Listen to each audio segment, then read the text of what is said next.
City Hall. Evidently, they have a lot of cool exhibits, including one about the carpet at Sky Harbor.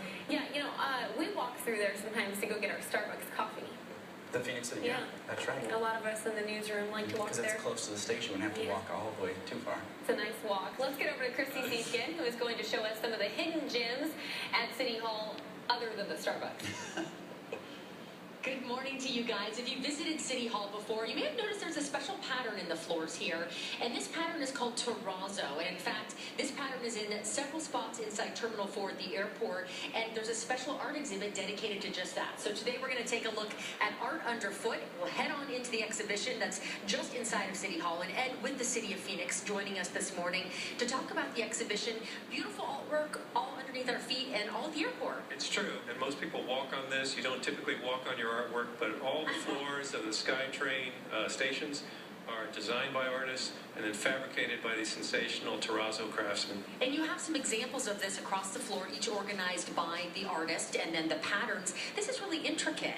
It's extremely intricate. About 40,000 hours of handcrafted labor went into building these floors at the SkyTrain. So you have Ann Coe's work at the East Economy Lot, you have Fausto Fernandez's work at the 44th Street, Daniel Mayer at Terminal 4 station, and then Daniel Martin Diaz, who did that sensational bridge crossing from the light rail stop at 44th Street right to the SkyTrain station at 40. And are these all local artists, or are they from all over? These are all local artists. However, two of them have since gone on to do work outside the area, and they're moving outside the area, but they began as Arizona artists right here. And usually you're in such a rush, guys, at the airport. I know I've run across these floors and maybe not paid as much attention as I could, but it's absolutely stunning. And this is a craft that goes back many, well, not even years, centuries, I should say. And with Terrazzo Company, we have Bruce joining us. Good morning to you, Bruce. Hi there. There's such a cool history behind this. It started in Italy, right? Give us a little bit of that background. 1,000 years ago, what happened was the quarry workers were taking home the little chips that were around the large slabs of marble and granite.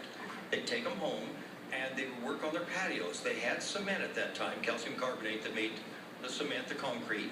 They'd put it on their patios, and then they would rub it with stones and put a sealer on it, usually made of some kind of natural product like goat's milk. And we see some of that, at least the modern version of it behind you. You guys can see the progression from the design to the metal to the actual pieces of stone themselves. And up on the wall, what's this? Absolutely. This is our bridge coming across from 44th Street. It is quite intricate. It's like a paint by number, yeah. It very much is paint by number, where we put the different mortar colors together. This was all cut out of metal, and then now we are using the epoxy material, 3/8 thick, with a number of different aggregates such as mother of pearl. We have the marble. Abalone, I heard, yeah. Abalone, and also some glass in there to make it extra special, and some great colors. Some of these now are like the bluestone is coming out of Peru. Yeah, those are absolutely beautiful. And when you guys come to the exhibit, which is tucked inside City Hall, you might not even know it's here. One of the cool things you can do to really, if you're into art, is volunteer. And Fred, you're one of the volunteers here at the exhibit hall. How long have you been volunteering here? Oh, I've been here about 8 months. 8 months. Are you loving it? Oh, I do. I'm here usually at Wednesdays and meet all kinds of people. A lot of accidental patrons walk in, and they're amazed to find what a great gallery in the center of City Hall. And so for those who do want to come by and visit, what are the days and times? It's Monday through Friday, 10 to 2. Okay. And we are looking for volunteers, so check with the Arts and Culture office for more information on that. Wonderful. Fred, thank you so much. And thank you also to Ed and Bruce for joining us today. A beautiful exhibition, guys, and you can get an up-close look at some of the artwork that you've probably run across dozens of times before at the airport and never noticed before. This story reminds